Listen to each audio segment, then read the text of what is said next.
शाम फ्रेंड तो आपके आश्रय में रहते हैं, उनकी तो रिकॉर्डिंग हो नहीं रही, तो आपके आश्रय में होते हैं। अच्छा जी, यहाँ आए हम। आने के बाद हमने क्या किया, इनेम की लेंथ ये तो हमने अंदाज़न 10 डिफाइन कर दी थी। लेट सपोज हमने ले ली 3 और लेने के बाद प्रोग्राम को किया एग्जीक्यूट। 7839 एरर कह रहा है, PL SQL न्यूमेरिक और value error, character string buffer too small. आप जहाँ पर वैल्यू रखवाना चाहते हैं वो बफर बहुत छोटा है, ठीक है। गिलास आपके पास एक है और पूरे जग का पानी आप उसमें डालना चाहते हैं, एक साथ मुमकिन नहीं है। कह रहा है कि बफर स्मॉल है, बफर का साइज आप सेट करें। अब ये आपके पास EMP टेबल है, 8 फील्ड्स के अंदर मौजूद हैं। आपने डिस्क्राइब किया, वैल्यू शो कर दी। इन केस ज़्यादा फील्ड्स हों, 20, 25, मोर देन 25 फील्ड्स हैं, हर फील्ड का एक एक डेटा को चेक करके आप उसकी फील्ड को एसोसिएट कर दें। अच्छा, मसला ये है कि चलें अभी भी आपने 25, मोर देन 25 फील्ड को भी सेट कर दिया। इनेम की लेंथ आपने ले ली 25, फ्यूचर में ज़रूरत पड़ी और आपको उसे 25 से 30 करना पड़ गया।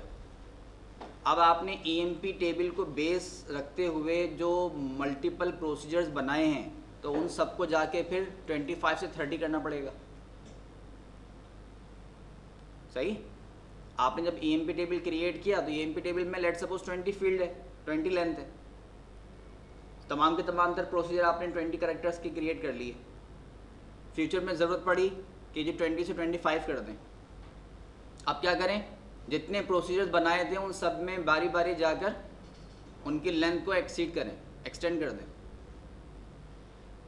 और ये नॉर्मली प्रैक्टिकल के अंदर इतना आसान होता नहीं है, क्योंकि ये तो आपके अपने हाथ में, आपसे VD करेंगे और वर्किंग परफॉर्म कर लेंगे, लेकिन आप जब एप्लीकेशन डिज़ाइन करके दे रहे होते हैं तो वो इस तरह नहीं होती, और मज़ीद एप्लीकेशन इसमें और स्टेप बढ़ जाते हैं। तो फिर हम इसके लिए क्या कर सकते हैं, इसके लिए हमारे पास एक कॉन्सेप्ट है परसेंट टाइप का। यहाँ प्रॉब्लम आई थी ना हमारे पास, हमने यहाँ से वर्चार को भी हटाया और लेंथ को भी हटाया, और हमने कहा कि EMP टेबल को आप जाके चेक करो और उसकी फील्ड इस जैसी कौन सी है, इनेम है, उस फील्ड की डेटा टाइप और उसकी लेंथ से एसोसिएट कर दो हमारे इस वेरिएबल को। अब क्या करेगा, ये टेबल को जाके चेक करेगा, टेबल की फील्ड इनेम की डेटा टाइप देखेगा कौन सी है, वर्चार, इसकी डेटा टाइप भी वर्चार कर देगा। उसकी लेंथ कितनी है, 20 या जितनी भी है, उस लेंथ से इसको एसोसिएट कर देगा। अब वहाँ पर आप 20 से 100 कर दें, 1000 कर दें या 2 कर दें, जितनी भी लेंथ होगी उससे एसोसिएट कर देगा। देखें,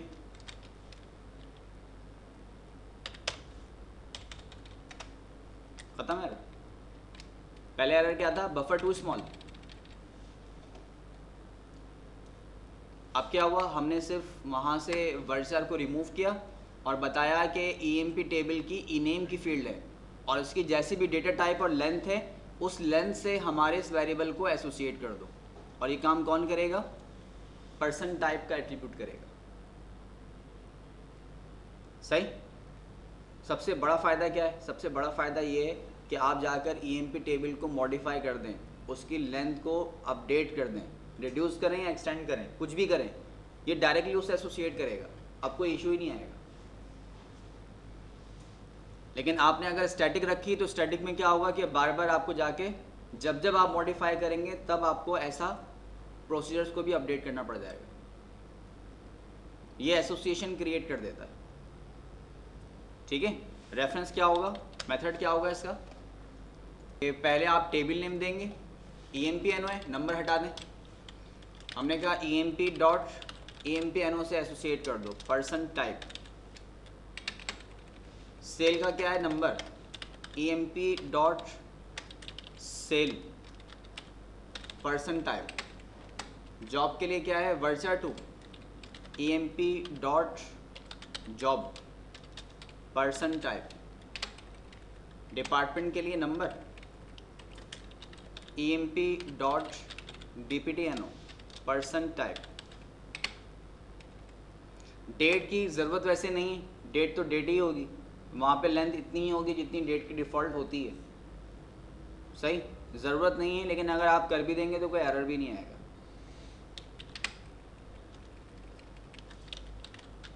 emp.mgr, person type, emp.commission, person type.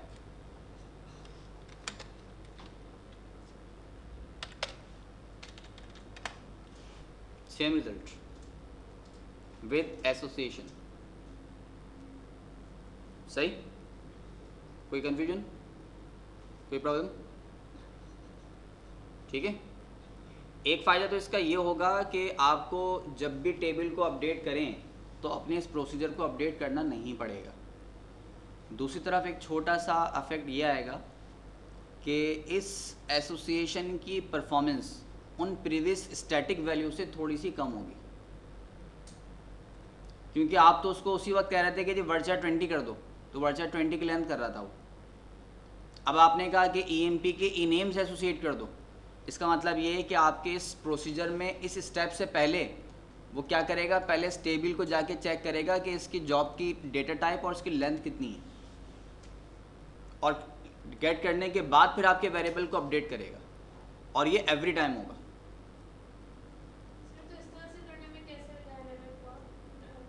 Dynamic इस फॉर्म के अंदर हुआ कि हमारे पास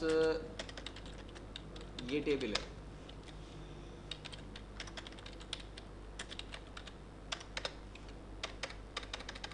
अब इसकी लेंथ कितनी है यहाँ पर 10, उसने इसको एसोसिएट कितना किया होगा 10 कैरेक्टर से।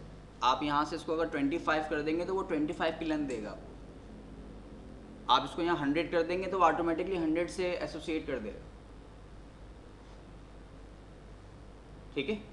जस्ट लाइक एक मिरर है, एक मिरर जनरेट हो रहा है, जैसा मिरर के अंदर रिफ्लेक्शन होगी वैसे ही आपको वैल्यू नज़र आएगी। ये क्या कर रहा है, इसका एक मिरर क्रिएट कर रहा है जिसकी रिफ्लेक्शन किस पे आ रही है, हमारे वेरिएबल के ऊपर आ रही है,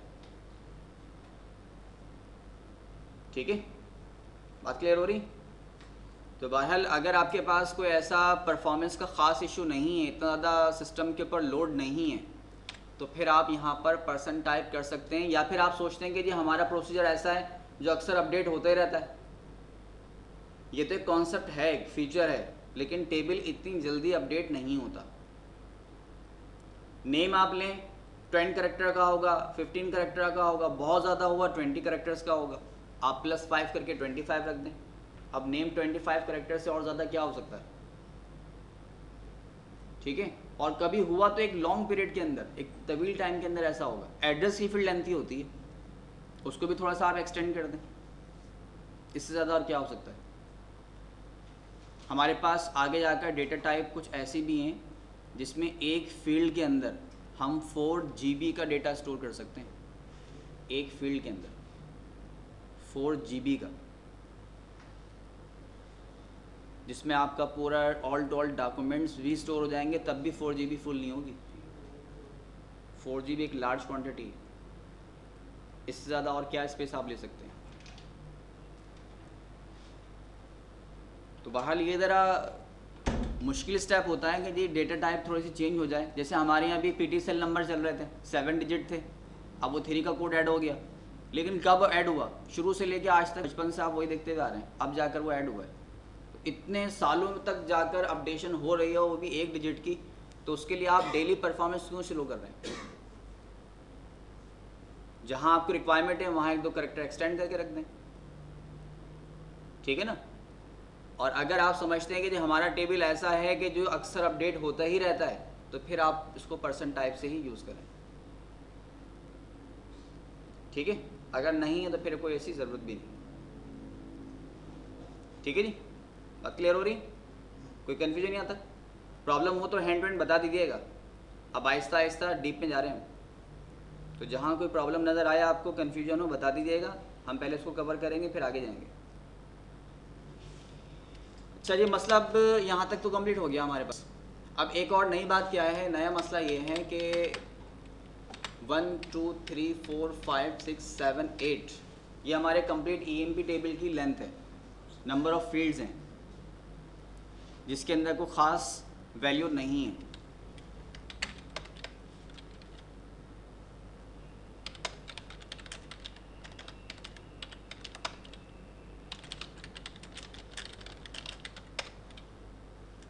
एक यूज़र हमारे पास ये भी है,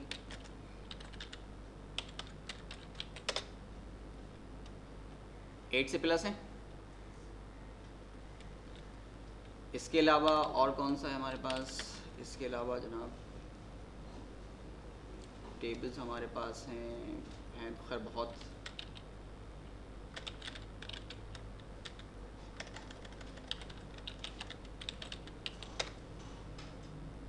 अब यहाँ अगर इनकी ज्वाइनिंग करते हैं तो मल्टीपल ये ऐड होते रहेंगे। और फिर ये है कि अभी भी इसके अंदर 8 से तो खैर ज़्यादा हैं, लेकिन फिर भी इतनी ज़्यादा फील्ड नहीं है। अब मसला जो बात हमें करनी थी वो ये है कि अगर कोई ऐसा टेबल आ जाता है जिसके अंदर एक अच्छी खासी क्वांटिटी के अंदर फील्ड नेम मौजूद हों, तो उन क्वांटिटी के लिए फिर आपको तमाम के तमाम तर वेरिएबल्स डिफ़ाइन करने पड़ेंगे, जैसा कि अब तक हम करते हुए आ रहे हैं। हमने एक लिया वी नेम के लिए वेरिएबल, एक लिया सेल के लिए, job, hire date, department, commission, सब के लिए एक वेरिएबल लिया। अगर आपके पास 25 या इससे भी मोर देन 50 फील्ड्स हैं तो 50 वेरिएबल्स क्रिएट करने पड़ेंगे। तो असल आपकी लॉजिक तो बाद में स्टार्ट होगी, एक अच्छा खासा ब्लॉक तो सिर्फ वेरिएबल के डिक्लेरेशन के लिए ही बन जाएगा। तो इसके लिए हम क्या करते हैं कि बजाय इन सब चीज़ों के हम एक रिकॉर्ड क्रिएट कर लेते हैं। बेसिकली रिकॉर्ड होता क्या है, हमारे पास ईएमपी टेबल है, इसमें एक फील्ड है EMPNO, एक हमारे पास है ईनेम, एक फील्ड हमारे पास है जॉब, एक है सेल, इसके बाद डिपार्टमेंट नंबर और मल्टीपल वैल्यूज। एक यूज़र हमारे पास है 7788, नेम इसका स्कॉट है, जॉब इसकी एनालिस्ट है, सैलरी जो भी है, डिपार्टमेंट नंबर ये कंप्लीट फील्ड मिलकर एक रिकॉर्ड इस यूज़र का क्रिएट हो जाता है। और बेसिकली यही रिकॉर्ड की डेफिनेशन भी है। Record is the combination of multiple fields. जब आप मल्टीपल फील्ड्स को कलेक्ट करते हैं तो उनका कम्बिनेशन, उनका ग्रुप मिलकर एक रिकॉर्ड बना लेता है। जैसा कि अभी हमारे पास ये मल्टीपल फील्ड्स हैं, इन सबको जब हमने कलेक्ट किया तो मिलकर एक रिकॉर्ड बन गया। ये रिकॉर्ड कौन से टेबल का है? ये रिकॉर्ड है EMP टेबल का। हमारे पास एक और एट्रीब्यूट भी है, हमने इन तमाम तर फील्ड्स को हटा दिया EMPNO के अलावा, क्योंकि EMPNO हमें यहाँ पर वेयर क्लॉज के लिए सेपरेटली चाहिए होगा। इसके अलावा हमने कहा कि रैक ऑफ EMP एक वेरिएबल ले लिया, रिकॉर्ड ऑफ EMP कैसा होगा? EMP परसेंट रॉ टाइप जैसा होगा। रॉ टाइप क्या करेगा? जाके चेक करेगा EMP टेबल को, इसका रिकॉर्ड की फील्ड कैसी है, ऐसी फील्ड है, ऐसा ही एक रिकॉर्ड बफर में और बना देगा। ईनेम, जॉब, सेल और DPTNO ये किस टेबल के अंदर था? EMP। और आपने कौन सा रिकॉर्ड रखा है? Rack of EMP, rack underscore EMP, इस नाम से ऐसा ही एक रिकॉर्ड बफर में क्रिएट कर देगा। जैसी इसकी टाइप है EMPNO की, वैसी ही टाइप EMPNO की होगी, जैसी ईनेम की है वैसे ही ईनेम की होगी, और तमाम तर फील्ड्स जितनी भी हैं सेम टू सेम एक और वेरिएबल, एक और रिकॉर्ड बफर के अंदर जनरेट करते हैं। अब आपको उन एक एक फील्ड को क्रिएट करने की, मेंशन करने की ज़रूरत नहीं है। ऑल टू ऑल को आप यहाँ पे यूज़ कर सकते हैं। डिस्प्ले सभी करेंगे। अब वो जितनी हमने 8 फील्ड थी, 8 में हमने EMPNO को तो छोड़ दिया, बाकी 7 फील्ड, 7 के बिहाफ पर एक कंप्लीट सिंगल रॉ हमारे पास क्रिएट हो गई। इनकेस अगर 20 होंगे तो 20 के बिहाफ, 19 के बिहाफ पर एक जनरेट होगी। अगर 100 है तो 99 के बिहाफ पर एक रॉ क्रिएट होगी। ये तो पूरा एक रिकॉर्ड बना देगा। अगर 100 फील्ड का एक रिकॉर्ड है तो उसमें से 99 इक्वल होगा ही, ब्लॉक रिड्यूस हो गया, परफॉर्मेंस बेहतर हो गई। अब यहाँ पर आए तो यहाँ पे आने के बाद जब हमने ऊपर फील्ड ख़त्म ही कर दी तो यहाँ पर भी इन फील्ड के नेम नहीं यूज़ होंगे। इनको यहाँ से सबको ख़त्म किया और यहाँ लगाया हमने स्टेरिक। ईएमपी के तमाम तर फील्ड्स को गेट करो, कहाँ लेके जाना है?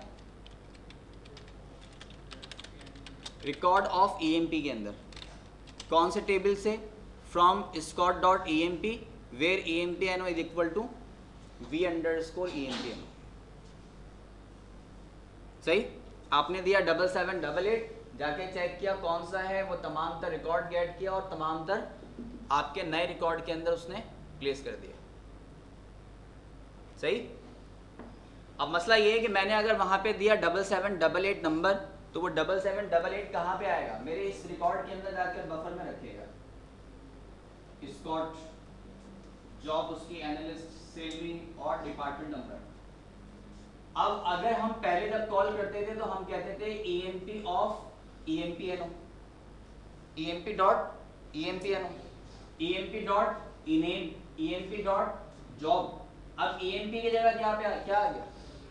Record of emp। इसका मतलब है record of emp dot empno। अब इस तरह से हम रेफरेंस कॉल करेंगे। तो ये जो हम वैल्यू डिस्प्ले कर रहे थे तो ये वेरिएबल तो अब ख़त्म ही हो चुके। अब हमारे पास रिकॉर्ड कहाँ पर है? Record underscore emp dot ename के अंदर है। सही, ये फील्ड तो हमारी आईडी थी, हमने यहाँ से डिस्प्ले कराना शुरू किया। Record of emp dot ename, record of emp dot job,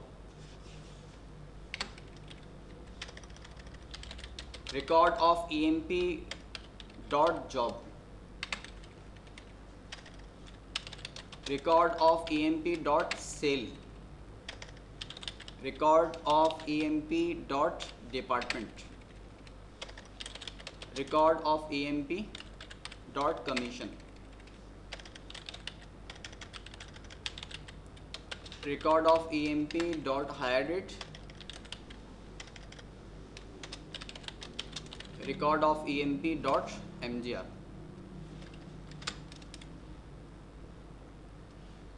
कहाँ 25 लॉस थी और कहाँ पे 17।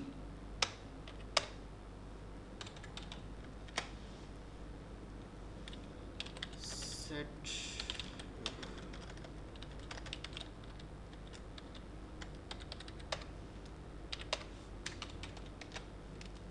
ये रिकॉर्ड हमारे पास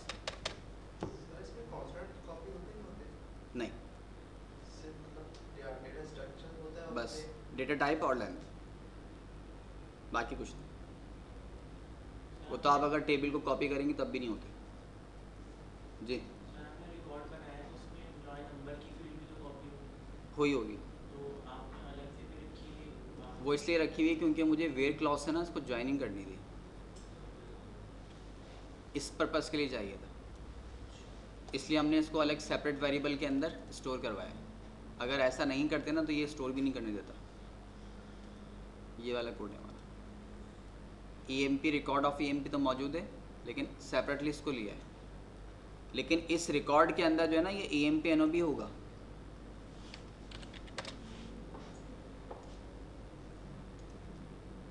यहाँ डिस्प्ले हो रहा है ना हमारे पास, तो हमने कहा कि ampersand of d emp id और emp id के अंदर record underscore emp dot empno। अब v अंडरस्कोर empno नहीं लिखा बल्कि रिकॉर्ड ऑफ empno लिया है।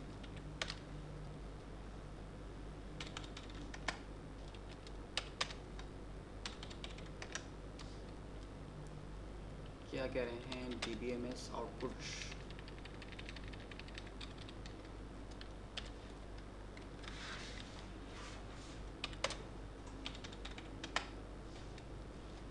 वापस आ गया।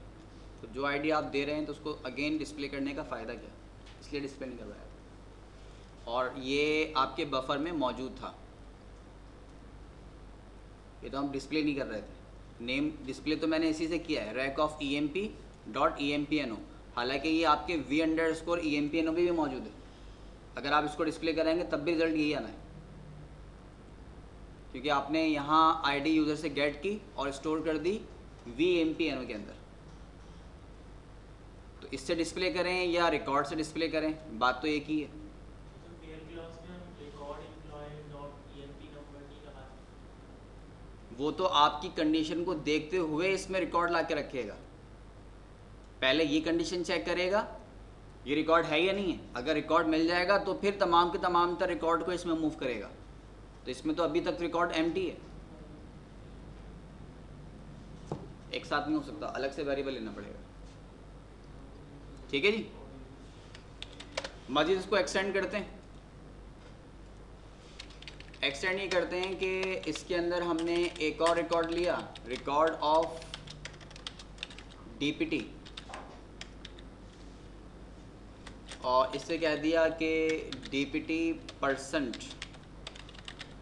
रॉ टाइप से आप एसोसिएट कर दो। एक रिकॉर्ड डिपार्टमेंट का क्रिएट हो गया। जब फर्स्ट क्यूरी एग्जीक्यूट हो गई तो हमें डिपार्टमेंट नंबर तो मिल चुका होगा। जब फर्स्ट क्यूरी रन हुई तो डिपार्टमेंट नंबर तो गेट हो गया, और किस में रखा है वो, rec of EMP dot department number के अंदर। तो यहाँ पे हमने एक और क्यूरी रन की, select static into record underscore DPT from Scott dot DPT where department number equal to record underscore EMP dot department number. Department से वो तमाम तरह इंफॉर्मेशन गेट करो जो हमारे एम्प्लॉय का रिकॉर्ड नंबर है। जब ये इंफॉर्मेशन गेट हो गई तो यहाँ पे आके इसको आप डिस्प्ले कर लें M% ऑफ D, और हमने कहा कि D नेम इज़, तो record underscore DPT dot D name.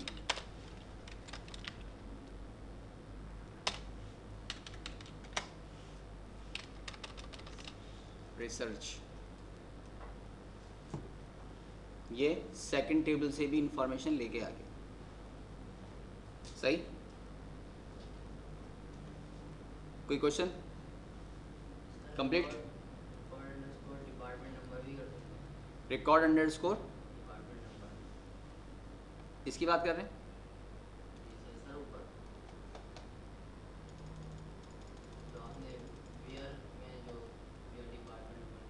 यहाँ रिकॉर्ड ऑफ नहीं, डिपार्टमेंट तो हमें यहाँ तो टेबल के अंदर रिकॉर्ड लेकर आना है। लाना कौन सा है, जो EMP ने रिकॉर्ड जनरेट किया है। जब आपने 7788 दिया तो पहले हो गया EMP की टेबल पर, और EMP से की तमाम तरह इन्फॉर्मेशन गेट की यहाँ तक। जब यहाँ तक इन्फॉर्मेशन गेट की तो उसको डिपार्टमेंट का नंबर भी मिल गया, और जब ये नंबर मिला तो उसने स्टोर कहाँ किया होगा, इस वेरिएबल के अंदर स्टोर किया होगा, record of EMP dot department number के अंदर। तो इसी डिपार्टमेंट का नेम क्या है, इसको हमने यहाँ पर ज्वाइन किया है डिपार्टमेंट टेबल के अंदर। तो ये EMP की वैल्यू एग्जीक्यूट होगी, उसी के बाद ही इंफॉर्मेशन मिलेगी, उससे पहले नहीं मिलेगी।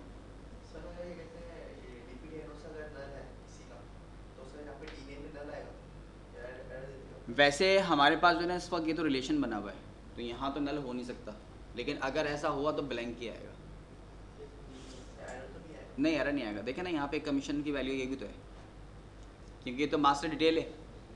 तो विदाउट मास्टर के कोई चाइल्ड तो क्रिएट हो नहीं सकता, डिटेल रिकॉर्ड तो क्रिएट हो नहीं सकता। तो फिलवक्त डिपार्टमेंट के साथ तो ऐसा नहीं होगा कि यहाँ पर कुछ ना आए, लेकिन ये है कि ये पॉसिबिलिटी है, अगर कोई रिलेशन नहीं हुआ तो नल आ जाएगा, जिस तरह अभी कमीशन में आ रहा है।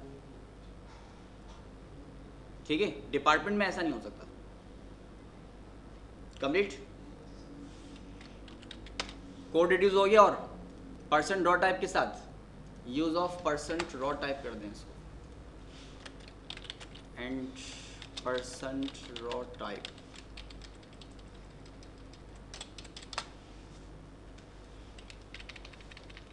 मुझे ये तमाम तर इंफॉर्मेशन नहीं चाहिए थी, जॉइन डेट, मैनेजर, ये रिकॉर्ड नहीं चाहिए थे।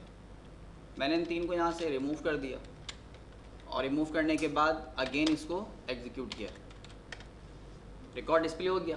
कोई प्रॉब्लम? तीन फील्ड नहीं चाहिए थी, मैंने डिस्प्ले से ख़त्म कर दी इसको।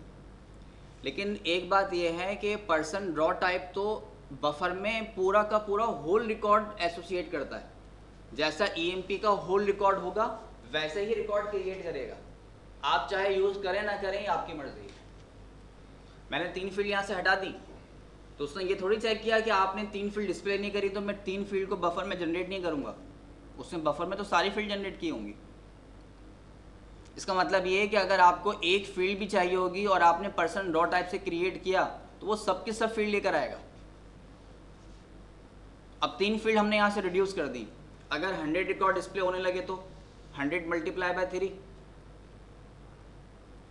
इतना बफर बिला ज़रूरत कंज्यूम होगा। अगर 1000 रिकॉर्ड हुए तो 1000 मल्टीप्लाई बाय 3, लाख हुए तो 1 लाख मल्टीप्लाई बाय 3, एक अच्छी खासी क्वांटिटी है। ठीक, यूजलेस इंफॉर्मेशन आपके बफर को बिला वजह हैवी करती चली जा रही है, जिससे परफॉर्मेंस डाउन होगी।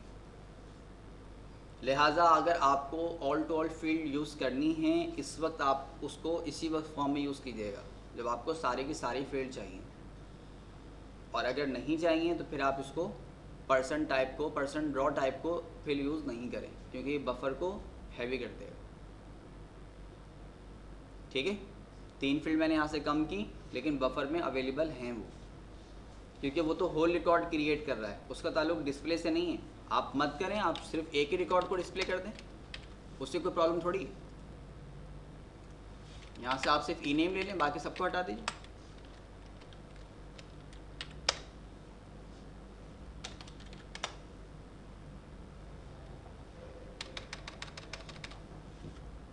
ठीक है भाई, आपने गाड़ी हायर की, आपने टैक्सी हायर की। अब टैक्सी के अंदर 4 पर्सनस की गुंजाइश है, 4 पैसेंजर्स आ सकते हैं। अब आप सिंगल जाएं या 4 पूरे जाएं, 4 पेमेंट तो आपसे वही लेगा, एज इट इज़ है ना। तो सेम बिहेवियर इसका, आप जिस तरह से यूज़ करना चाहें। मैक्सिमम कैपेसिटी है 8 फील्ड की, आप चाहे एक ही फील्ड को डिस्प्ले करा रहे हैं, बफर तो वही यूज़ होगा। फ्यूल कंजम्पशन टैक्सी का तो वही होगा जो होना चाहिए। आप फुल लोड करें तब भी जाना है, 1 पर्सन जाएगा तब भी जाना है। इसमें तो कोई, आपको देखना पड़ेगा कि मुझे किस वक्त में क्या चीज़ यूज़ करनी है। हाँ, ऐसा हो सकता है कि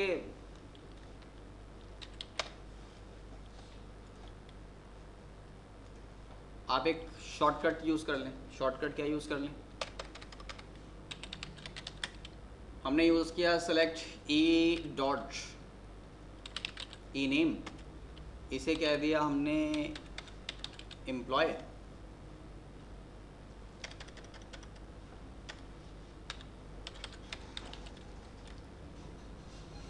इसके अलावा हमने लिया एम डॉट ई नेम, इसे कह दिया मैनेजर।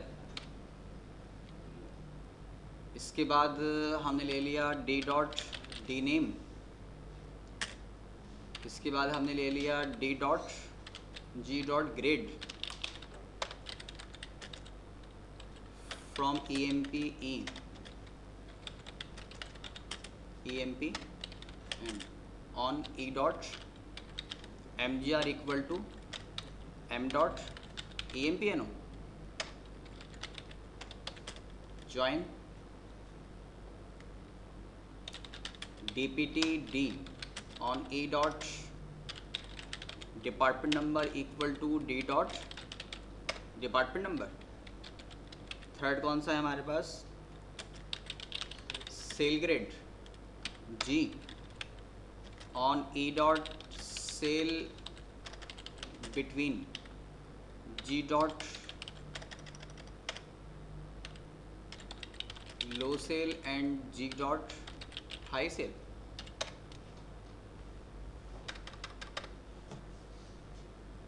ठीक है जी, 3 टेबल ज्वाइन हो गए। एक फील्ड ली हमने EMP चाइल्ड टेबल से, एक फील्ड ली हमने EMP मास्टर टेबल मैनेजर से, एक ली डिपार्टमेंट से और एक ली सेल ग्रेड से। सही। इन तमाम तर रिजल्ट को लेके हमने कहा कि आप क्या करो कि एक व्यू बना दो EMP_info के नाम से।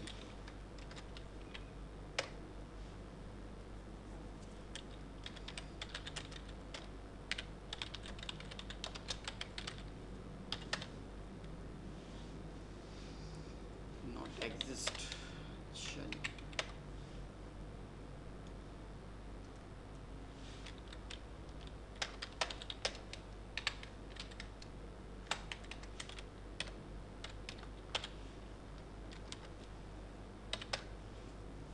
क्या हो गया?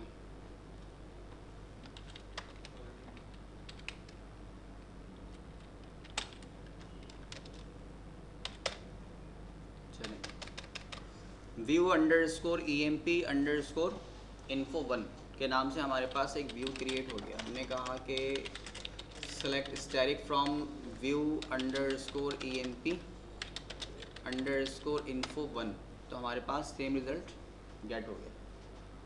सही। अच्छा, इसमें एक टास्क और ले लें। और क्या ले लें? यहाँ हमने एक वेरिएबल लिया e.empno और इसे कह दिया EMP अंडरस्कोर ID। एक फील्ड और गेट कर ली, ऑलरेडी एग्जिस्ट, क्रिएट और रिप्लेस।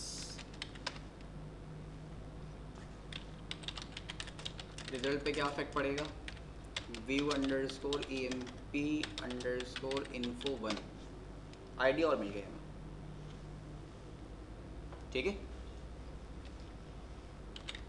वापस आए हम कोड के जानिब और यहाँ पे हमने कहा कि आप डिक्लेयर करो, एक वेरिएबल ले लो v underscore empno।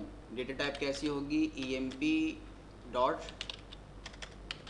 empno percent type colon equal to m% of EMP underscore ID, ताकि यूज़र से आप एक ID गेट कर लें। ID गेट करने के बाद हमने कहा कि एक रिकॉर्ड क्रिएट करो EREC, और कैसा कर दो इसको? View underscore EMP underscore info1 person draw type से एसोसिएट कर दो। ये एसोसिएशन जो है ना पर्सन ड्रॉ टाइप की, ज़रूरी नहीं है कि आप किसी टेबल से ही करें। टेबल के अलावा अदर ऑब्जेक्ट से भी आप इसको एसोसिएट कर सकते हैं। इससे फ़ायदा क्या होगा? अभी जो हम बात कर रहे थे EMP टेबल के अंदर कि आपको बेशक एक ही फील्ड चाहिए, ये तो सारे के सारे ही रिकॉर्ड से एसोसिएट करेगा। तो अब हमने क्या किया? हमने अपनी रिक्वायर्ड फील्ड्स का एक व्यू क्रिएट कर लिया। अब मुझे सब फील्ड नहीं चाहिए थी, मुझे सिर्फ 3 फील्ड चाहिए थी। अगर मैं पर्सन ड्रॉ टाइप देकर EMP से एसोसिएट करता हूँ तो वो 8 फील्ड से एसोसिएट कर देता है। तो मैंने कहा कि ऐसा नहीं चाहिए, मुझे सिर्फ EMP टेबल से 2 फील्ड चाहिए। ज्वाइनिंग की सेल्फ ज्वाइनिंग, एक मैनेजर चाहिए। डिपार्टमेंट के टेबल से 3 फील्ड नहीं चाहिए बल्कि एक कॉलम चाहिए डी नेम। सेल ग्रेड से 3 फील्ड नहीं चाहिए, सिर्फ एक चाहिए ग्रेड। तो अपने 3 टेबल से कलेक्शन जमा करके मैंने एक व्यू क्रिएट कर लिया और व्यू से जनरेट कर दिया एक रिकॉर्ड। फ़ायदा क्या होगा कि ज्वाइनिंग भी हो गई प्लस एक्स्ट्रा ऑर्डिनरी जो फील्ड्स बफर में लोड हो रही थी वो भी बच गई। ठीक, अब जितनी आपको फील्ड चाहिए, जैसे मुझे EMPNO चाहिए था तो मैंने वापस जाकर अपडेट किया, EMPNO ऐड कर दिया। इस तरह आपको जो फील्ड मज़ीद ऐड करनी है या इसको रिमूव करना है, आप व्यू से इसको अपडेट करते रहें और ये आपके व्यू से रिकॉर्ड को एसोसिएट करता रहेगा। ठीक, एक्स्ट्रा ऑर्डिनरी जो कंजम्पशन थी वो ख़त्म हो जाएगी। बफर यूजलेस इंफॉर्मेशन जो अपने पास स्टोर कर रहा था अब वो नहीं होगा। सबसे बड़ा फ़ायदा ये।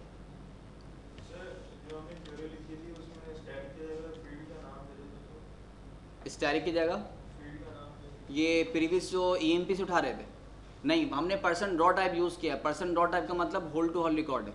अब मैं आपसे कह रहा हूँ कि जी आप बफर के अंदर एक रिकॉर्ड जनरेट करो तमाम के तमाम तर फील्ड का, तो उसने बफर में एक रिकॉर्ड इस तरह जनरेट कर दिया।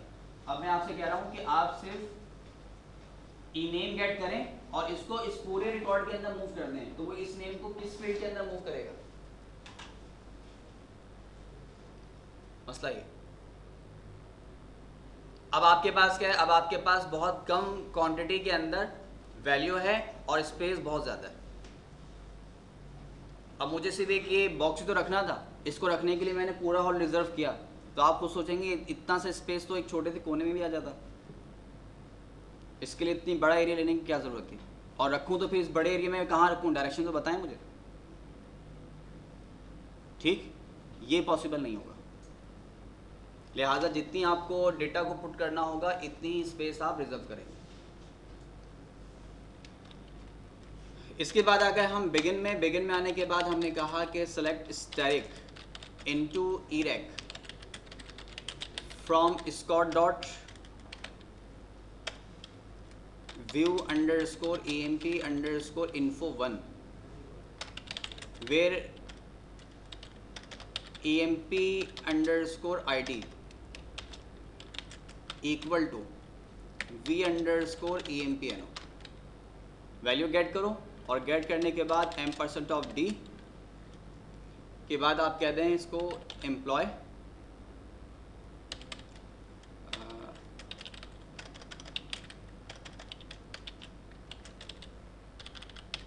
एम्प्लॉय की इंफॉर्मेशन इरेक डॉट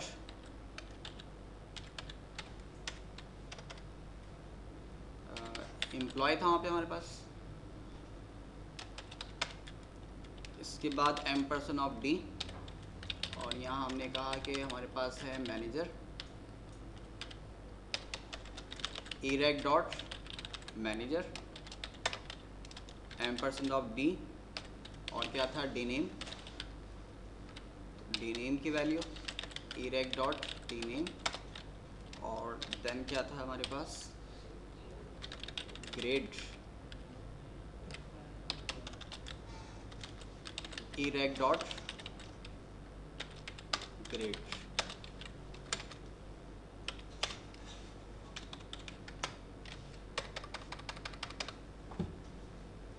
ठीक, स्कॉट मैनेजर कौन है इसका, जॉन्स, डिपार्टमेंट कौन सा है, रिसर्च, और इसका ग्रेड कौन सा है 4। तमाम की तमाम इंफॉर्मेशन।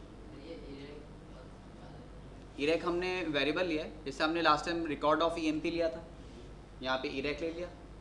emp रिकॉर्ड वेरिएबल है जो बफर में एरे के रिकॉर्ड क्रिएट करेगा, तो पहले emp dot rack of emp लिया था, अब इरेक के नाम से ले लिया हमने।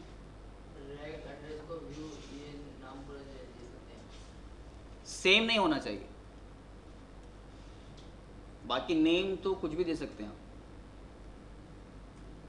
View of record of view कहते हैं आप, या कोई और नाम रखना चाहें यूज़र डिफाइंड। जहाँ जहाँ वर्ड यूज़र डिफाइन आएगा मीन्स आप कुछ भी नाम रख सकते हैं, बस एहतियात ये कीजिएगा कि वो कोई कीवर्ड कोई रिजर्व वर्ड नहीं होना चाहिए। ठीक है, बाकी कुछ भी हो सकता है।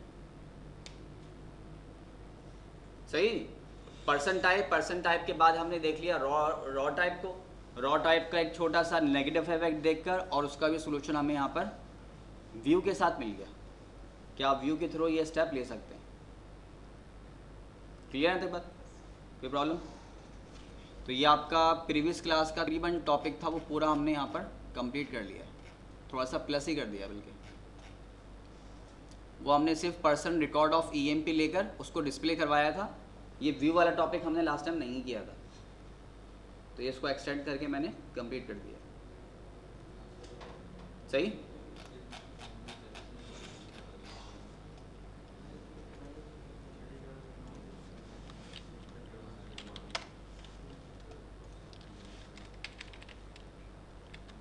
चलें जी, थोड़ा सा मूड आपको चेंज करें।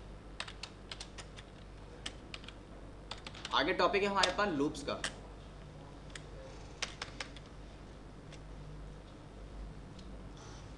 होता ये है कि जब भी आपको कोई स्टेप रिपीट करना हो, एक स्टेप को मल्टीपल टाइम परफॉर्म करना हो, उसके लिए हम एक लूप क्रिएट कर लेते हैं।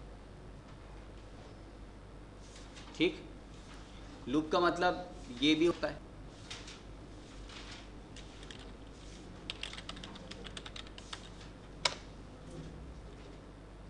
दोबारा लॉगिन आ गया।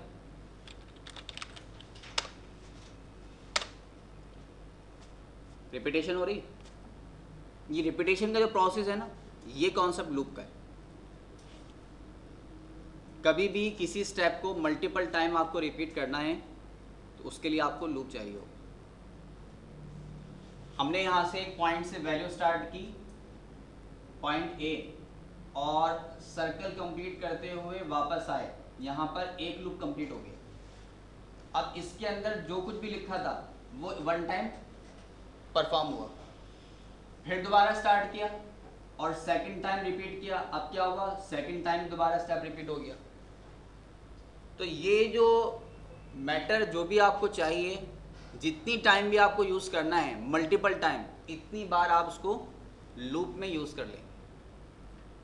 एक काम बार बार आप कर रहे हैं तो बार बार करने का मतलब क्या है, आपको लूप चाहिए होगा। कंट्रोल जब भी कोड पे चल रहा होता है, हमारे ब्लॉक पे वर्किंग कर रहा होता है,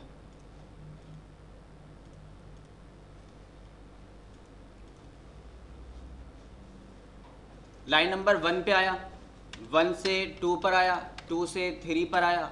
अब कंट्रोल जो है ना नॉर्मली सीक्वेंस ऑर्डर के अंदर असेंडिंग में फॉरवर्ड होता जा रहा है, line number 1 2 3 4 5 up to end of code तक। लेकिन आप चाहते हैं कि ये कंट्रोल दोबारा ऊपर वाली लाइन पे चला जाए, तो वापस ऊपर जाने के लिए आपको लूप चाहिए होगा।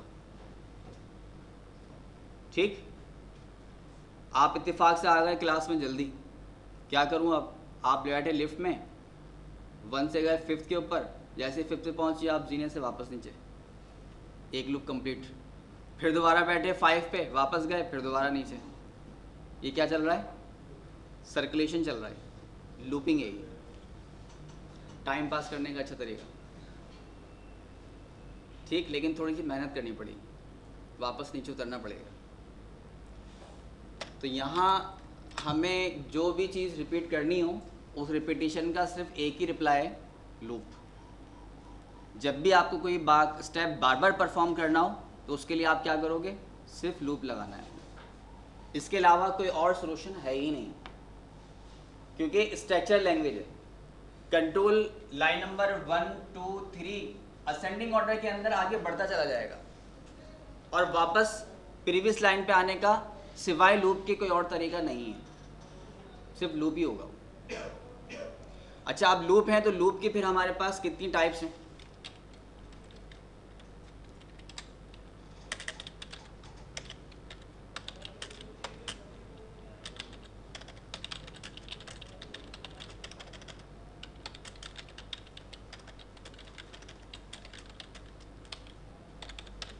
लूप के हमारे पास 2 टाइप मौजूद हैं। इन 2 टाइप के साथ हम लूप को यूज़ कर सकते हैं। फर्स्ट ऑफ ऑल क्या है,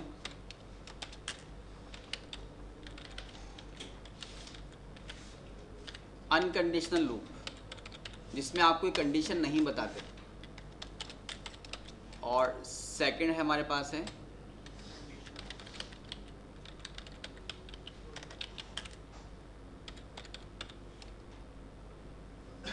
अनकंडीशनल लूप।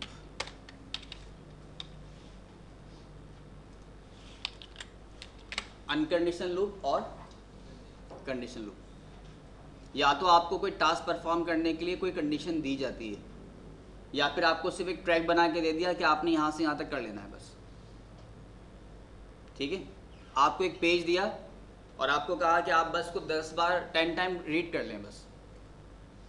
अब शायद आपको वो पेज पे वर्डिंग जो लिखी हुई है, जो मैटर लिखा हुआ है, शायद सेकंड टाइम रीड करने में याद हो जाए, लेकिन क्योंकि आपसे कहा गया था कि आप 10 टाइम इसको रीड करें तो आप पाबंद हैं, आप 8 टाइम मजीद एक्स्ट्रा ऑर्डिनरी रिपीट करते चले जा रहे हैं। सही, कभी आपसे कहा 20 टाइम रीड करें, शायद आपको फर्स्ट टाइम में ही आसानी से याद हो गया। स्टोरी है, स्टोरिकल ऑफ फॉर्मेट है, एक बार रीड किया, स्टोरी समझ में आ गई, 1 टाइम ही बहुत है। लेकिन आपको कंडीशन क्या दी, आप 20 टाइम इसको रीड करें। कुछ भी हो, चाहे फर्स्ट टाइम में आप कर लें या 20 में भी ना करें, आपको पढ़ना 20 टाइम तक। कोई कंडीशन नहीं है, आपको सिर्फ बता दिया कि 20 टाइम आप रीड कर लो। कॉन्सेप्ट अनकंडीशनल का है। लेकिन आपको एक बात ये भी कही गई कि जी आप उसको उस वक्त तक रीड करें जब तक आपको ये मैटर याद नहीं हो जाए। आपने फर्स्ट टाइम रीड किया, नहीं याद हुआ, सेकंड टाइम रीड किया, याद हो गया, बस आगे याद करने की अब ज़रूरत ही नहीं है, रीड करने की ज़रूरत ही नहीं है। सेकंड स्टेप में प्रॉब्लम सॉल्व। एक और person 1 time, 2 time, 3 time, 4 time, 5 time पे जाकर उसकी रिक्वायरमेंट पूरी हो गई, आगे 15 तक जाने की ज़रूरत नहीं है। लेकिन जो पहली कंडीशन दी गई थी वो आप पहली बार पढ़ के उसको याद कर लें, दूसरी बार कर लें, लेकिन आपको रीड कब तक करना है? 20 तक करते जाना है। एक आपको इनिशियल और एंडिंग वैल्यू दे दी, चाहे कुछ भी हो आपको ये दो वैल्यू पर परफॉर्म करना है, 1 से लेकर 20 तक जाना है आपको, चाहे आपको अपना रिजल्ट सेकंड स्टेप पर ही क्यों ना मिल जाए। ठीक, शायद कभी आपने ऑब्जर्व किया हो, कभी ऐसा होता ना कि कोई आइटम आपने लेना हो, उसने आपको बुलाया जी फलां डेट पर आप सुबह 10 बजे आ जाएं। अब आप 10 बजे गए तो आपका जो रिक्वायर्ड ऑर्डर था वो कंप्लीट नहीं हुआ, अब आधा घंटा 1 घंटा वेट करना है। अब या तो आप वहाँ शॉप पर बैठे रहें या फिर प्लाज़ा का एक विज़िट करने निकल जाएं। अब जब विज़िट करने गए तो शायद फर्स्ट शॉप पे गए आपको कोई सामान समझ में नहीं आया, सेकंड पे गए कोई सामान समझ में नहीं आया, टास्क तो आपका कोई नहीं था ना, आपको आधा घंटा पूरा करना था, 1 घंटा पूरा करना था, आप पूरे 1 घंटे तक बाज़ार में घूमते रहे। टास्क क्या है? 1 आवर, स्टैटिक वैल्यू है। एक कॉन्सेप्ट ये भी है कि आप जब बाज़ार में कुछ वाकई सामान लेने गए, फर्स्ट शॉप पे इंटर हुए, रिक्वायर्ड आइटम नहीं मिला, दूसरी पे चले गए, वहाँ पे भी नहीं मिला, तीसरी पे चले गए, कब तक जाते रहेंगे? जब तक सामान नहीं मिलेगा। वहाँ पहली कंडीशन में सामान तो लेना ही नहीं था, वहाँ तो 1 घंटा गुजारना था। अब वो सामान आपको जो चाहिए था वो शायद फर्स्ट शॉप पे मिले, लेकिन अभी 1 घंटा तो पूरा नहीं हुआ, सेकंड में चले गए विजिट करने, वहाँ भी पूरा नहीं हुआ, थर्ड में चले, कब तक जा रहे हैं? जब तक पूरा 1 घंटा नहीं हो रहा। स्टैटिक वैल्यू है, आपको पूरा 1 आवर पास करना है। ये जो स्टैटिक वैल्यू है ना, ये कॉन्सेप्ट अनकंडीशनल का है, आपके पास गुजारने के लिए पूरा 1 आवर है, किसी भी तरह से आपको 1 आवर पूरा करना है। आपको काउंटिंग दे दी गई 1 से लेकर 60 तक, 60 मिनट जैसे ही हो जाए वापस आ जाइए। लेकिन दूसरी कंडीशन क्या है? दूसरी कंडीशन ये है कि आपको वैल्यू कुछ फाउंड करनी है। पहली जगह पहला जो शॉप पे चेक किया रिक्वायर्ड आइटम है, नहीं है, सेकंड पे चेक किया नहीं है, अब टाइम तो मसला नहीं है, अब आइटम चाहिए। वो आइटम शायद फर्स्ट पे ही मिल जाए तो आप वहीं से रिटर्न हो जाएंगे, शायद 10th ऑफ शॉप पे भी ना मिले तो आपको 11 पे जाना पड़ेगा। ठीक है, ये डिफरेंस हो जाएगा कंडीशन में और अनकंडीशनल के अंदर। हमारे पास रिकॉर्ड की इंफॉर्मेशन है, कहाँ से? रिकॉर्ड नंबर हमारे पास है 1 से लेकर 100 तक। मैंने लूप स्टार्ट किया कि 1 से आप चेक करो कहाँ तक, 100 तक। मेरा रिकॉर्ड मौजूद था 50 पर, जो मुझे रिकॉर्ड चाहिए, लेकिन आपने दिया अनकंडीशनल कि 1 से लेकर 100 तक चेक करो। फर्स्ट पे चेक किया कि रिकॉर्ड मिला, नहीं है, सेकंड पे चेक करो, नहीं है, थर्ड पे चेक करो, नहीं है, 50 भी मिल गया।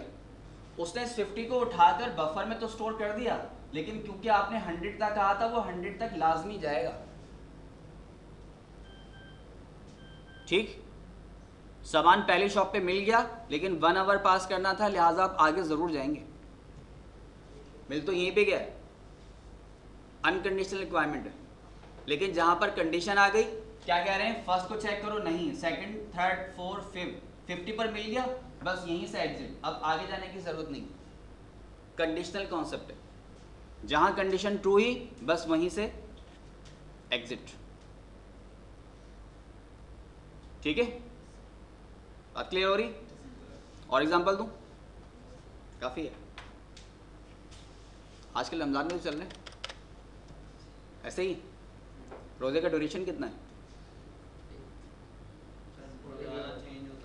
रोजाना चेंज होता रहता है, स्टैटिक नहीं है। 14 आवर्स का, 15 आवर्स का।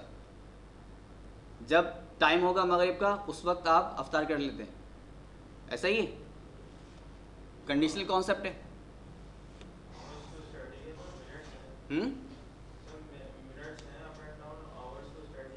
आवर्स कैसे स्टैटिक? अरे भाई मैं रोजे की बात कर रहा हूँ, दिल पे लगी हुई है। 15 और बाकी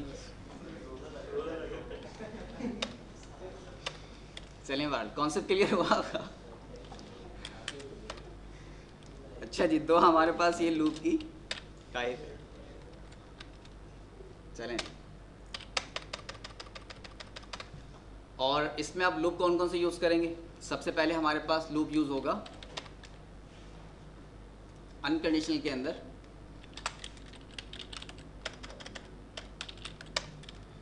हमने एक वेरिएबल लिया ए, डेटा टाइप रखा नंबर, कॉलन इक्वल टू 0। आ गए हम बिगिन के ऊपर, और बिगिन पे हमने कहा लूप यूज़ किया फॉर का, अनकंडीशनल लूप फॉर ए। ये जो हम काउंटिंग करेंगे, ये काउंटिंग बफर में कहीं स्टोर तो करेगा, तो स्टोर करने के लिए हमें वेरिएबल चाहिए होगा, और वेरिएबल हमने कौन सा लिया? ए। ये यूज़र डिफाइंड वेरिएबल है, आप कुछ भी रख सकते हैं। चाहें तो वेरिएबल का नेम आप काउंटर रख दें। काउंटर कहाँ से स्टार्ट करेगा? इन फॉर्मेट है, 1 से स्टार्ट करेगा, 1 2। कहाँ तक चाहिए काउंटिंग? 10 तक। ये 2 डॉट इसके फॉर्मेट में, आप इसमें से एक कम नहीं करेंगे और इसको 3 भी नहीं करेंगे। स्टैटिक है ये, 2 ही रहेंगे डॉट। इनिशियल वैल्यू कहाँ से आपको काउंटिंग स्टार्ट करनी है, एंडिंग वैल्यू कहाँ तक लेके जाना है, और ये है क्या? लूप का कॉन्सेप्ट है। ये हमारा लूप की स्टैटिक वैल्यू डिफाइन करने का मेथड होगा। जी, अब हमने कहा कि इनिशियलाइज कैसे करो 0 से, और अब वैल्यू कहाँ से स्टार्ट करनी है? 1 से स्टार्ट करनी है। आप यहाँ पे 1000 कर दें। अगेन आपने कहा कि इसकी वैल्यू कहाँ से स्टार्ट करो? 1 से। 1 से स्टार्ट हुआ, 1 2 3 4 5 करते करते कहाँ तक आ गया? 100 तक। आपने कहा दोबारा इसको 0 से स्टार्ट करो, अगेन 0 से स्टार्ट हो गया। सेकंड की सुई चल रही, 1 से स्टार्ट होती है, वापस 60 पर आते ही वापस दोबारा ओरिजिनल वैल्यू पर रीसेट। यही कॉन्सेप्ट है। तो आप यहाँ वैल्यू कुछ भी रखें, यहाँ पर जैसे आपने इसको अपडेट किया कि वैल्यू कहाँ से चाहिए आपको? 1 से चाहिए, तो बस प्रीवियस वैल्यू ओवरराइट, अब उसकी कोई वैल्यू नहीं है। ये हमने स्टार्ट के अंदर जब वेरिएबल डिस्कस किया था, रिजल्ट प्लस माइनस कर रहे थे, वहाँ पे भी देखा था। एक बार 0 10 इनिशियलाइज करवाया, फिर उसको मैं प्लस किया तो वो नई वैल्यू देने लगा, माइनस किया तो फिर और नई वैल्यू देने लगा। जैसे जैसे अपडेट करते जाएंगे वैसे वैसे वो नई वैल्यू आपको देता चला जाएगा। इसके बाद लूप के अंदर आया, लूप में आने के बाद हमने कहा %d काउंटर को डिस्प्ले करो। काउंटर को डिस्प्ले करो, काउंटर के में जो वैल्यू रखी है उसे डिस्प्ले कर दो। एंड ऑफ लूप, और ये हमारे प्रोसीजर का एंड। ठीक है। बिहेव क्या होगा इसका? डिक्लेयर स्टार्ट किया आपने, डिक्लेयर के बाद कहा काउंटर, काउंटर में उसने इनिशियलाइज कर दिया 0 से। आपने कहा फॉर ए की वैल्यू, काउंटर की वैल्यू स्टार्ट करनी है आपको कहां से? 1 से, तो फर्स्ट टाइम वैल्यू 1 हो गई। लाइन नंबर नेक्स्ट पे आया %d, आपने कहा कि काउंटर को डिस्प्ले करो, काउंटर को डिस्प्ले करना है, तो काउंटर की वैल्यू फर्स्ट टाइम क्या है? 1 डिस्प्ले हो गया। लाइन नंबर %d कंप्लीट हुई। एंड लूप ने क्या किया? वापस रिपीट करके कंट्रोल को ले गया फॉर की कंडीशन पर। पहली वैल्यू कितनी थी? 1, उसने ऑटो इंक्रीमेंट किया और इसमें 1 को प्लस करके इनिशियलाइज कर दी वैल्यू 2। इसमें बाय डिफॉल्ट इंक्रीमेंट ही होता है और 1 का ही होता है। 2 को करवाने के लिए आपको एक एक्स्ट्रा ऑर्डिनरी वेरिएबल लेना पड़ेगा। इसका डिफॉल्ट मेथड ही इंक्रीमेंट करेगा असेंडिंग ऑर्डर के अंदर और +1 करता जाएगा। उसको हम आगे प्रैक्टिस में फिर अपडेट करते रहेंगे। अब क्या कह रहे हैं आप? दोबारा %d काउंटर को डिस्प्ले करो, तो काउंटर में वैल्यू क्या है? 2, स्क्रीन पर 2, और इस तरह कहां से डिस्प्ले करता रहेगा? अप टू 10 तक, जब तक वैल्यू उसकी एंड नहीं हो जाती।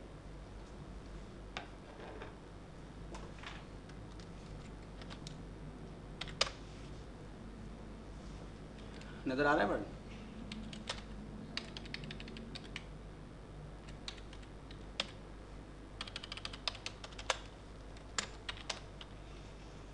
ठीक है, 10 तक काउंटिंग कंप्लीट। सही। हमें कहाँ तक चाहिए? हमने कहा कि इसको आप 100 तक कर दो।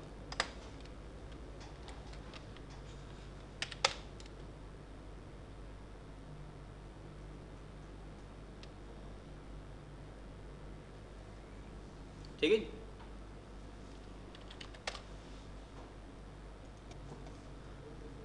इनिशियल वैल्यू ये है, एंडिंग वैल्यू ये है। अब ये तो स्टैटिक वैल्यू हो गई, जब जब आप रन करेंगे तब भी ये हमेशा यही वैल्यू देता रहेगा। ठीक है। थोड़ा सा इसको करते हैं मॉडिफाई। इसमें ब्रेक यूज नहीं होगा, रमजान है ना, ब्रेक नहीं होता। यहां से हमने खत्म किया डिक्लेरेटिव ब्लॉक को, डायरेक्ट बिगिन, सेम रिजल्ट।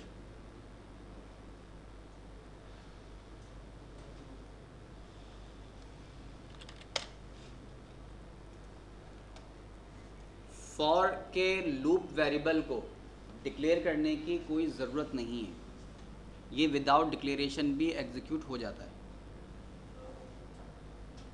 ठीक है। ऊपर से डिक्लेरेटिव ब्लॉक हटा दिया, वो तो इसलिए क्योंकि हमारा नॉर्मल मेथड ही होता है कि जब जब वेरिएबल चाहिए आप उसको डिक्लेयर करें, सिर्फ फॉर के लिए, अनकंडीशनल के लिए। डायरेक्ट आप इसको बिगिन और बिगिन से यूज़ आगे जिसको नॉर्मल फॉर्मेट है उसके मुताबिक यूज़ कर सकते हैं। ये करता यही है कि जैसे ही आप फॉर यूज़ करते हैं ये इस वेरिएबल को एज अ लूप वेरिएबल खुद ही बफर में जनरेट कर देता है, इसको डिक्लेरेटिव ब्लॉक की ज़रूरत नहीं है। जैसे ही लूप कंप्लीट होगा ये वेरिएबल डिस्ट्रॉय हो जाता है, जब ऑटो क्रिएट करता है तो ऑटो डिस्ट्रॉय भी कर देता है। आप अगर इस एंड लूप के बाद इस %m% को काउंटर को डिस्प्ले करेंगे, ये लूप हमारा ख़त्म हो गया। लूप ख़त्म होने के बाद यहाँ पे इस लाइन पे लूप ख़त्म हो चुका, इसके बाद यहाँ पे काउंटर को डिस्प्ले करवाया। कह रहे हैं बताएं काउंटर क्या है, लाइन नंबर 5 के ऊपर। जब वो ऑटो क्रिएट कर रहा है तो ऑटोमेटिक डिस्ट्रॉय भी करेगा, ख़त्म भी कर देगा उसको। कोई और कैलकुलेशन कर सकते हैं, कोई और वेरिएबल लेना पड़ेगा उसके लिए फिर, लेकिन तो काउंटर की जो इनिशियल वैल्यू होगी ना वो यहाँ पर यूज़ होगी, जिसको आपने इनिशियलाइज कर रखा होगा। 0 से इनिशियलाइज किया हुआ है, 0 यूज़ होगा। डिक्लेरेटिव ब्लॉक में आए, एक हमने कहा कि वेरिएबल लिया start underscore value, data type रखा number, colon equal to m%, और हमने कहा कि यूज़र से स्टार्टिंग वैल्यू आप दे दो। एक हमने कहा end value, data type number, colon equal to m% of ending underscore value.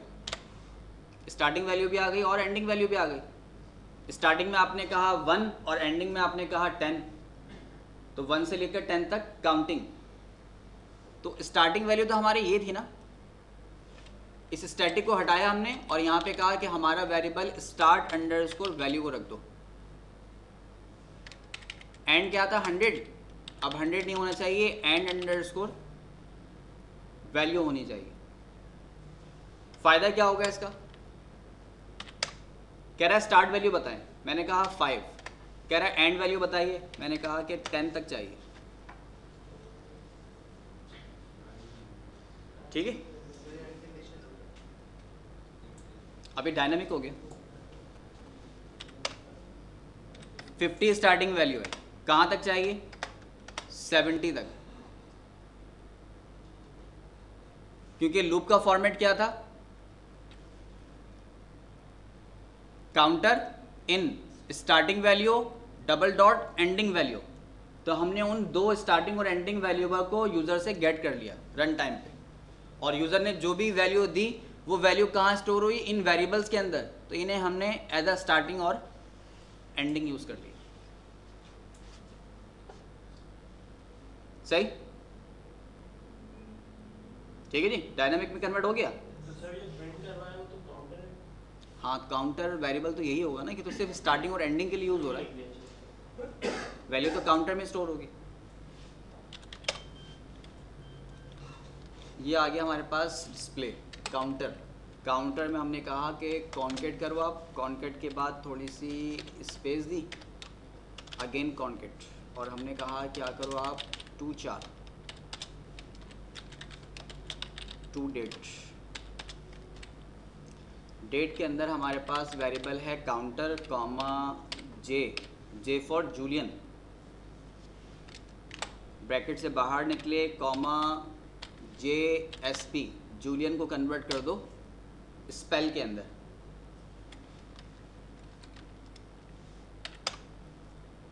Counting 1 से स्टार्ट करो और 5 तक चाहिए।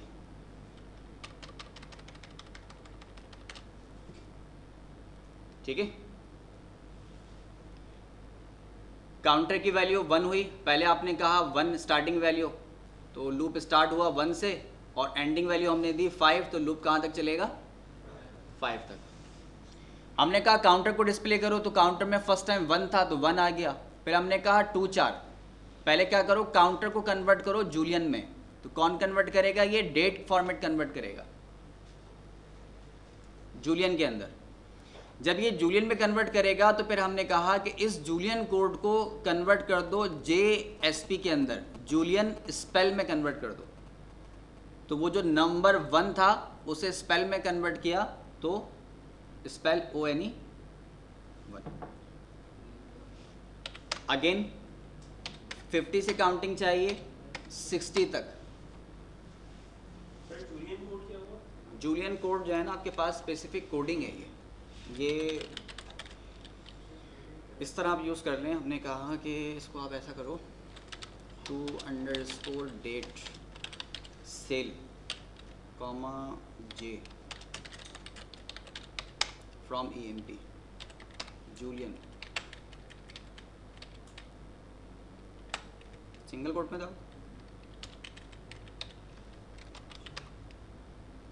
ये फॉर्मेटिंग, क्योंकि डेट से उठाया था तो डेट ने उसको डेट फॉर्मेट पे कन्वर्ट कर दिया। अब इसके साथ फिर नंबर वगैरह यूज़ करना पड़ेगा, नंबरिंग के साथ यूज़ करेगा। SQL में तो यूज़ किया होगा आपने, SQL में किया होगा ना, कन्वर्जन तो की होगी इसकी, दूसरे मेथड से की होगी।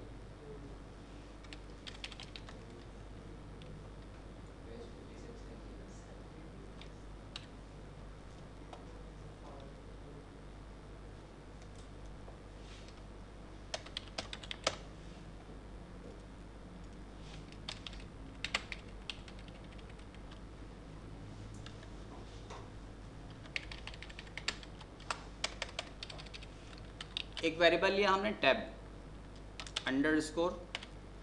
_नंबर, ठीक है, टेबल जनरेट करेंगे। वेरिएबल की डेटा टाइप कैसी होगी, number, colon equal to M% of table _number. आप टेबल नंबर दे दें इसको, आपने दिया 5 तो 5 का टेबल दे देगा, आपने दिया 10 तो 10 का टेबल दे देगा, और आपको जो टेबल नहीं आया वो आप इससे सुन सकते हैं। इसके बाद हमने एक वेरिएबल लिया काउंटर, डेटा टाइप रखा नंबर कॉलन इक्वल टू 0। आ गए बिगिन के अंदर, for I in 1 to 10 loop. इसके बाद हमने कहा कि काउंटर के अंदर स्टोर कर दें आप क्या चीज़, tab _number multiply by I। सही, 3 वेरिएबल हो गए हमारे पास, एक हो गया टेबल नंबर, और एक टेबल नंबर के साथ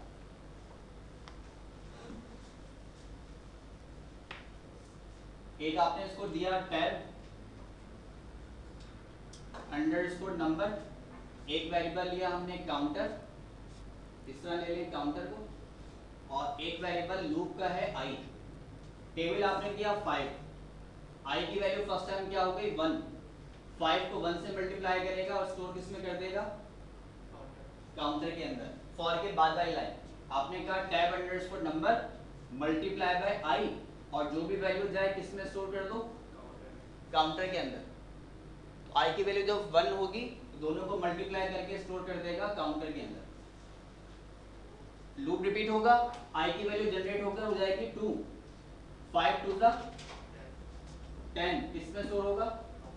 इस तरह आई की वैल्यू जनरेट होती जाएगी 1 2 3 4 और वो हर नंबर टेबल नंबर 5 से मल्टीप्लाई होकर काउंटर में स्टोर होता रहेगा। सही।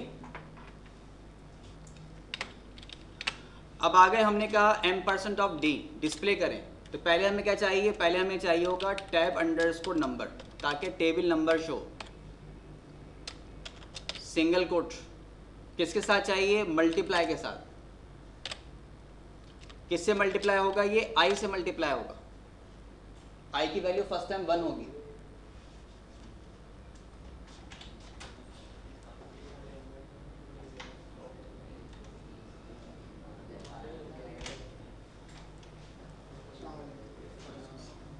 अनाउंसमेंट थी वो ये कि फीस की 3rd इंस्टॉलमेंट ड्यू हो रही है, तो आप लोग जल्द से जल्द उसको ठीक है।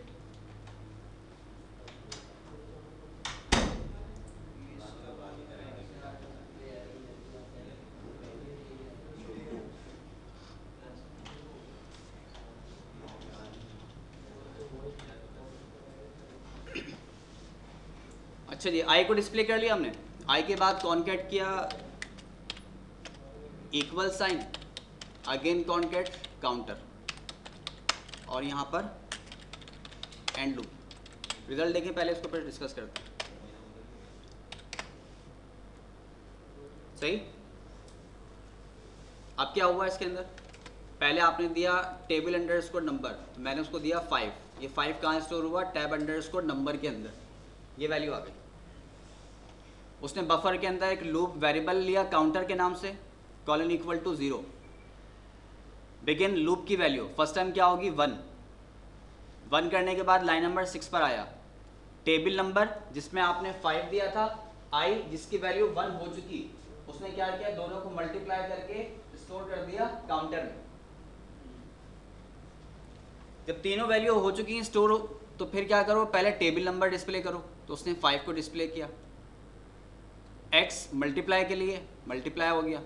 i की वैल्यू लूप क्योंकि 1 टाइम चला है, लिहाजा i की वैल्यू 1, इक्वल टू का साइन, इक्वल टू और काउंटर जिसके अंदर इन दोनों का प्रोडक्ट मौजूद है।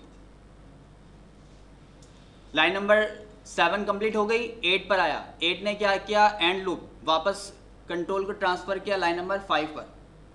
i की वैल्यू 1 थी, अब i की वैल्यू 2 हो चुकी है। 2 होने के ऊपर फिर आपने कहा कि टेबल नंबर के अंदर तो 5 ही रखा हुआ है, वो तो वैल्यू 1 टाइम ही आई है, और 2 से इसको मल्टीप्लाई कर दो, तो क्या होगा? 5 2 10 काउंटर में स्टोर हो जाएगा। टेबल नंबर 5 ही है, x i की वैल्यू 2 और इन दोनों का प्रोडक्ट 10। इस तरह लूप 1 2 3 अप टू 10 तक रिपीट होता रहेगा, और ये आपको आपका रिक्वायर्ड टेबल शो कर देगा।